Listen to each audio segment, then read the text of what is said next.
Thank you for tuning in on Comic with Comic. I'm Brian Koppen. We're the Comic Hope Rehak.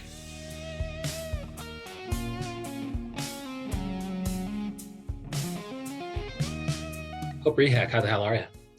Oh, hey, I'm good. I'm really happy to be here. Thank you for having me on. Yes, and right now you are in the sunny confines of LA. I guess if it was in Chicago, it'd be the what were the friendly confines is Wrigley Field. But you are in the sunny confines of Los Angeles. How hot is it? Oh man, you know what? Every day my parents ask me, and every day I never check, but I think it's about 60 degrees and sunny. And I was just in Chicago for the holidays, and Yes, 8 degrees. I'm a person, and it was 7 degrees the whole time I was there, and it warmed up, I guess, as soon as I left. I'm a person who really likes the seasons. Like, I actually love having 4 seasons, so I was happy to be there. But 8 degrees, it was just like, and I flew back to Chicago for a couple of weeks during the holidays, and I got pink eye on the way, and so I was confined to my hotel for about a week, and it was like 7 degrees, and I was like, dude. And then like you said, it got better, and then I came back to New York, and it was about 50 degrees, and so but you're in 60. I love it. That means that you're not spending time in LA because of the weather, I guess. No, I think it's weird. I think LA has like this strange timeless quality where people here have no sense of time passing because it's kind of 73 and sunny most of the year. It's so creepy. And Chicago, and you're like, that's creepy and that's stupid. Yeah, like I need the turning of the seasons to remind myself of like the passage of time. Yes, and so we follow her everywhere. She's Hope Rehak on Instagram and Twitter, right? Yep, that's me. Okay, and so you are, now you're not just in comedy, you're writing pilots and stuff, but you've also taught it. I think, like, can people take your catapult class yet or no?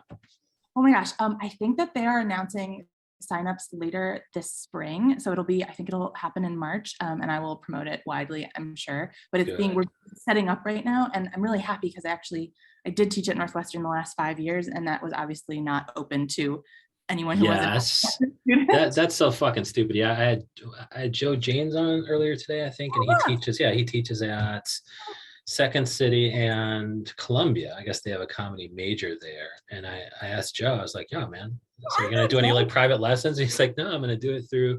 He's like, I'm sorry, man, I basically do it through Columbia and Second City. I'm like, how the hell can people like learn from your greatness, right? Totally. I can't believe you had Joe on. He was my teacher at Second City, actually, the sketch writing program like 10 years ago. And I don't know if he would know me, but I know him. And I should have been like, do you know Hope Rehak? So I was mentioning before we got on, I was mentioning some New York based, improv and sketch teachers, and he knew one of them through Second City. But yeah, I should have been like, Hope Rehak, right? She's a teacher now. And he's like, yeah, man, I taught her, bro. That's how he talks. That's how he talks, right? Yeah, that's pretty close. He was a great sketch teacher. He was completely, thoroughly unimpressed with my cohort of people, is what I And I even asked him kind of who would go on to be great, and Hope Rehak not mentioned. No, just kidding. He did not name names at all, but we were just talking about, I think he said something like, I was asking him if you can predict the greatness in a student. He's like, well, first of all, you whiff every time. But he's like, it's mostly people who show up and do the work because that they're gonna kind of show up and try a bunch of things and take risks and things like that. So maybe he was talking about you. Oh, that's sweet. Yeah, maybe. I hope so. It was like a full 10 years ago that I was in his class. So yeah. So what Hope Rehak 10 years ago versus Hope Rehak now? Student becomes teacher. So kind of what has grown in you such that you've been teaching for the last 5 years at Northwestern? Well, so it was like definitely a nighttime adjunct position. It was not my day job. I've always had, 9-to-5s that are soul crushing. My Lord, that's a lot of work. It is, but the teaching never feels like work to me, which is not to say it shouldn't be fairly compensated, obviously. I just want to be clear here. We should still be paid, even though we're enjoying our job. Right. It's like nursing and teaching when people are like, oh, you do it for the people. And it's like, and the money. But no, I do love teaching. I come from a lot of teachers. I come from maybe at least 3 generations of teachers. And so it was one of those startlingly easy family businesses where I kind of avoided it for a lot of my 20s, and then in my late 20s after grad school, had the opportunity to take over some classes from one of my grad school professors who liked me. And that was just so lucky because you don't usually get those jobs very easily. It's not easy, even to adjunct at a good school. Yeah. So how were you equipped at that time? So, you go from student 10 years ago to being recruited 5 years ago to stepping into somebody else's class or whatever. Like, what happened in those 5 years that got you ready? Oh my gosh. Well, Yeah, that's fair. Okay, so just to clarify, I was a Second City student like right after undergrad, so I was probably 23 at that time, but 5 years ago. You're only like 25 though, so. Yeah, exactly. But I had just finished grad school and my favorite professor was leaving. Okay. And I had won an award in her class. She distributed at the time it was $7,000 to make your sitcom pilot through the school. And she was the arbiter of that. And I had just won it and it was a big deal, you know, at the time, not really knowing that $7,000 could not make anything that I would release on the internet. Okay? Well, like $7,000 a day is like $7 million, right? Yeah, you do a lot on an iPhone. We were still using like C200s. I don't know what we were using. We were still using like film cage equipment at the school. I think now it's very popular to just use your smartphones. I sound ancient. But yeah, so it was I was riding high and she was like in for me and I was like, yeah, I can teach anything. I'm a goddess of comedy. I know everything. So I think probably sheer confidence and hubris. Oh, that's wonderful. I mean, also, so I mean, like, do you think, I mean, you still thought you imparted some wisdom, like even looking back, you think, you know, your students benefited from your tutelage, I almost said tutelage, but from your teaching, correct?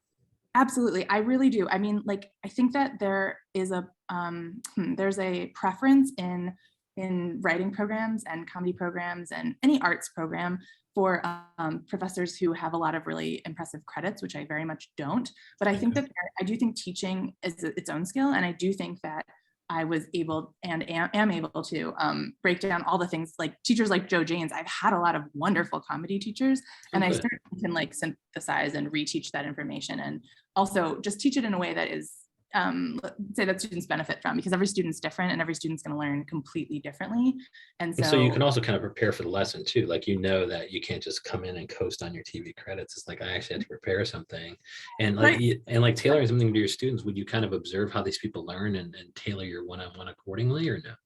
Oh yeah, absolutely. I mean, it's nice at a school, at a fancy private liberal arts school, you can 12 students in a class. And one year I asked to increase it to 15 and the students were angry that it wasn't as much dedicated one-on-one time, but I grew up in, you know, CPS and it was like 35 kids in a class. So I always think 12 kids to one teacher, that's unreal amounts of attention. I can give them all completely tailored semesters as far as I'm concerned. Oh yeah, so, in law school, we had like 50, 60 students all the time, you know, they were huge. Oh, right. I forgot. Yeah, of course. Yeah. And I worked at Northwestern's law school for 1 million years to pay my bills. So doing what? I know that world too. For 8 years, I worked my way up from being a temp to working in the Center on Wrongful Convictions of Youth as a legal assistant. You didn't do the Dassey thing, did you? I worked for the attorneys who did, yeah. Did you, Laura Nyrider, whatever the fuck her name is? Yeah, Laura Nyrider and and Steve Drizzen, they were actually my bosses during that time. Were they nice? They are lovely and great people. They seem like they would be. I mean, it's funny because they might actually listen to this because they have been incredibly supportive for years of my comedy career. I think you guys are adorable. Laura and Steven. Yeah. I think you guys are adorable. And I saw you guys practicing through that moot court thing. And let me tell you, I was moot court champion at Chicago Kent College of Law, big time. And so I've been grilled by, you know, they do these moot courts where like you're grilled by all these professors to prepare you for these real appellate arguments. And so that's pretty much what moot court was. And I ranked moot court programs for a while. And so that was great. So I was just watching them, like, you know, have people grill them in their little conference room. And I'm like, oh, that's so adorable. I used to do that, but they're doing it for real. You know, then they're getting up in front of the 7th Circuit Court of Appeals and kicking ass and stuff. So that is so cool. So it was a cool place to work. It was a great place to work. They were so generous with me. And honestly, like, that is a job where they let me, I was attending grad school while I was working for them, which it wasn't a low residency program. So they were just really flexible with me. I got to take vacation days to like go to my classes when they interfered with my work and make it up. They were just wonderful. And I really do think this connection between lawyers and comedians is so real because there are so many, you know, lawyers who are funny and there are so many comedians who went to law school. Yes. Oh no. I mean, there's like 5. I've interviewed maybe 5 or 6, and it's just alarming, like the amount. I'm trying to think what the similarities are, but you know, first I would think you have to be good at people, but also like, I don't know, there's some precision with language or something. Like, have you noticed anything else about it? I think you're exactly right. I think it's people who wield language as their primary medium for sure. And I think, you know, there's also, I think what I love about it so much is the lawyers I know are always so like they respect comedy because they understand it sounds so cheesy, but they understand the power of language, right? And same with the comedians, where I think a lot of comedians who went to law school often were people who like believe in the power of language and couldn't figure out how to monetize it. It's like the same philosophy that gets you into both places. And I think that they're two industries where I have found the mutual respect exists, but also some of it's like, you're so powerless though. And so like they know as well as you do that the audience will dictate whether or not you win that particular argument or comedy act. Like they're either going to laugh or they're not. And then of course in court you're either going to win or you're not, based on those 1 to 7 or 9 judges. And so I think your bosses learn like, no matter how much we prep and no matter how much the facts and the law are on our side, I mean these 7 people are going to decide our fate. And it's just like comedy. I mean, have you noticed that getting up? Like, how much stand-up did you do before you started teaching stuff? Because you teach everything, right? You teach improv, sketch, all that.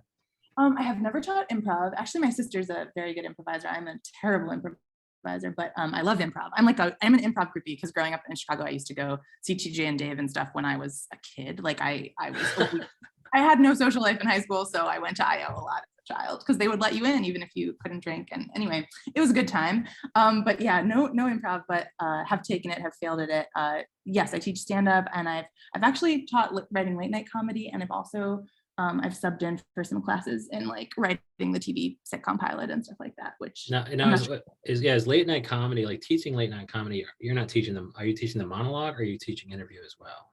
Kind of all of it, because I've done a few of those workshops, and again, it's just the thing of I'll teach you what I've learned and I'll credit the people who have taught me. And I also had really wonderful, because I don't work in that industry, I've had really wonderful guest speakers come in who do work in it. I have enough friends and casual acquaintances who are on those shows that they can explain how things really work. But most of those classes are just breaking down, like the big late night book. What's the Joe Toplin book?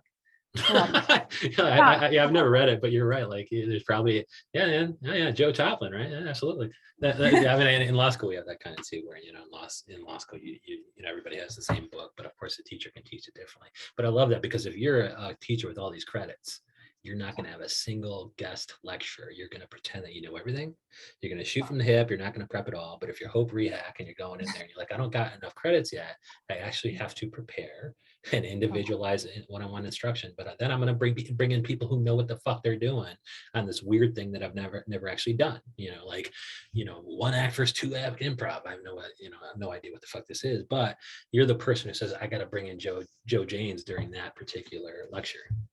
Oh, absolutely. And I'm so proud of all my friends who are in the industry. And it's so exciting to kind of see how they teach their one, half-hour guest lecture versus I get 10 weeks of 3 hours with these students, and see how kind of going back, like not everybody is a natural teacher. Some people are just kind of like, I don't know, I did it and you can too. And good luck with that. I'm not giving you really practical examples how to get better, but if I could do it, I'm like, just be inspired by me. I won't teach you jack shit, but it works for some. Some students need that kind of encouragement and inspiration, and sometimes the people who are able to do the thing and break down the thing, I think are the rarest. Like I think I'm a much better teacher probably than I am comedian, but I did do it for 8 years. I did it from college until the pandemic.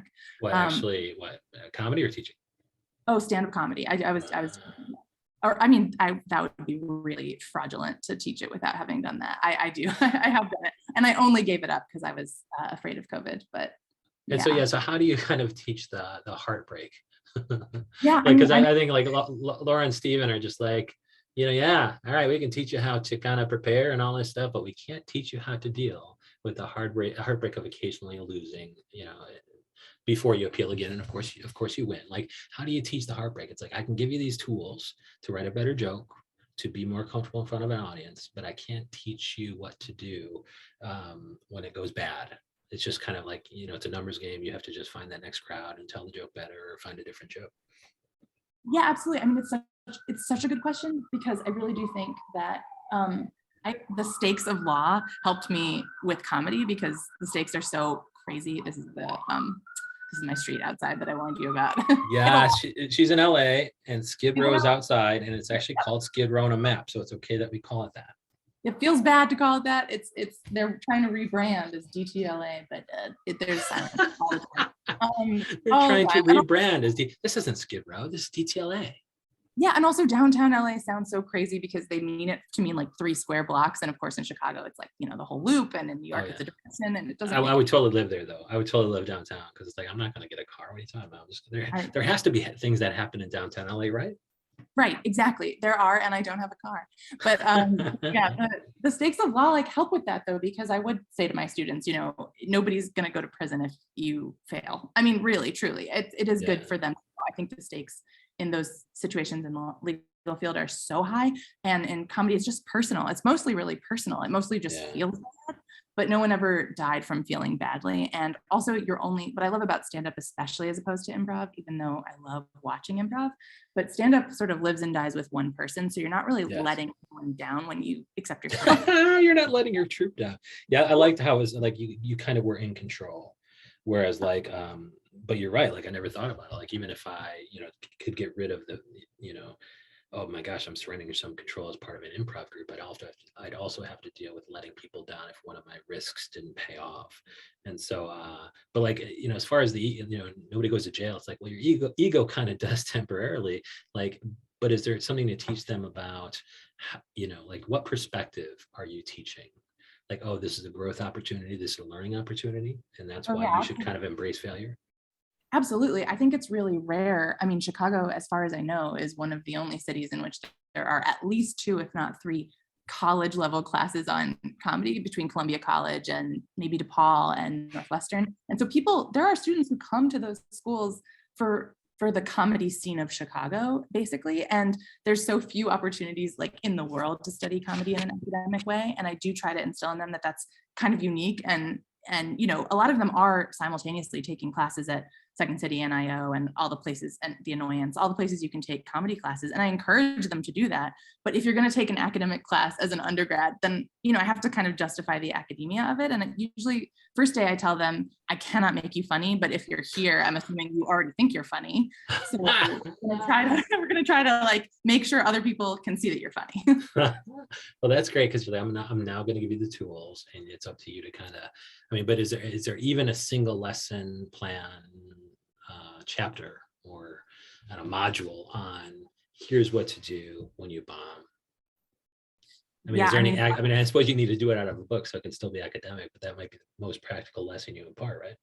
Well, the most practical, I mean, the real answer to that question is like, no, there's not the day that I focus on bombing, because that's not what I think my job is for them. Like my job is to keep pushing them to keep getting up. And so we do, in my class, it's 10 or 13 weeks, and I make them get up every week starting week 1, and they're never ready, of course, but they have to learn it. And also it's humbling because, you know, a lot of early comedian stand-ups, a lot of people think they can just go up and repeat things that were funny to their friends. And, you know, that can work for some people. And for some people, they have to realize, like you said, it's the audience.